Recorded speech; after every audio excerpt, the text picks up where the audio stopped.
and I'm feeling a little bit more inspired now that I have been for the past few weeks, so I think I'm going to start uploading a little bit more frequently than I've been.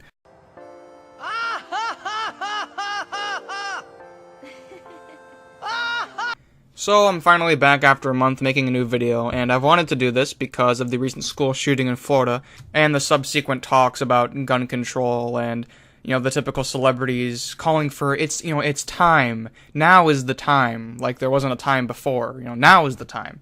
But I just wanted to make a quick video, just laying out some basic facts about murders and guns and gun control, and a lot of these will pretty much refute any of the claims that the lefties and the celebrities make about guns. So, first of all, the vast majority of murders using firearms are from handguns and not rifles. Knife stabbings actually make up consistently 3 to 4 times more than rifle murders. So if they really cared about people, if they really wanted to save the kids, if they really wanted to be honest, then they would say, well, let's ban handguns. But they don't say that, of course, because it's ridiculous. Another one people say is that, with the AR-15, the big bad AR-15, that's designed to kill. It's like, yeah, well, what gun isn't designed to kill? That's stupid to say. The AR-15 standard caliber is a .223.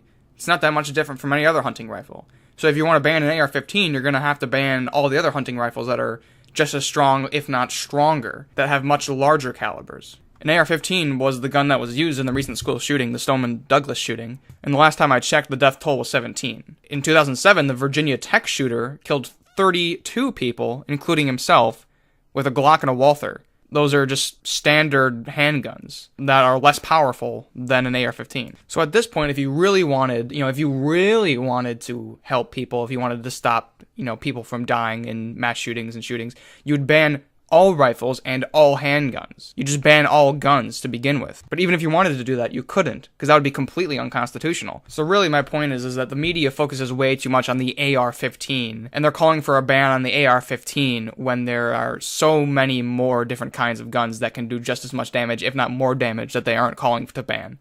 Moving on, there's about 330 million guns in the United States, which includes antiques and guns that can't be fired anymore, so take that into account. But that's still a lot. So, if America has such a problem with guns and shootings, and, America's this gun nut central that has all these shootings, and we need gun control, well, if you actually look at the homicide rates of the countries among the world, starting from number 1 being the highest homicide rate to number 219 being the lowest homicide rate, the United States is at 94th place for the highest homicide rate, which is extremely low considering supposedly how many guns we have and how many shootings we have. Out of the top 20 cities in the United States that have the highest murder rates, the first 16 in a row are all democratically controlled. In total, 18 of the top 20 cities are democratically controlled, while only 2 have Republican mayors. Now, I don't think I need to remind you what the Democratic platform is for guns and gun control. I think we all know. Now, here is actually one of the most important ones. Death from firearms in the United States averages about 33,000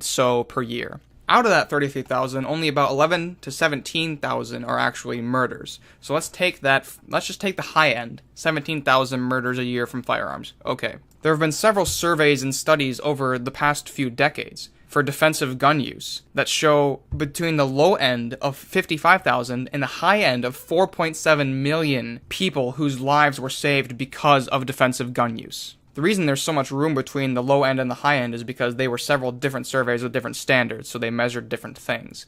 But even if you take the lowest estimate, 55,000 people saved because of defensive gun use, that is 3 to 4 times more than the average gun murder rate in the United States. So even if we take the low end, more people's lives are being saved because of guns than people are killed because of guns. Infringing on people's rights and restricting people's freedoms is not the answer to this problem. Exactly in the same way that people think it's charitable to force other people to pay taxes for welfare. Taking other people's money is not charitable, and infringing on other people's rights is not the compassionate thing to do. It's not the Bill of Needs, it's the Bill of Rights. It doesn't matter if I need it. It's my right, so I can have it for any reason I want. It's not anyone else's business to decide for someone else what they need or what they don't need.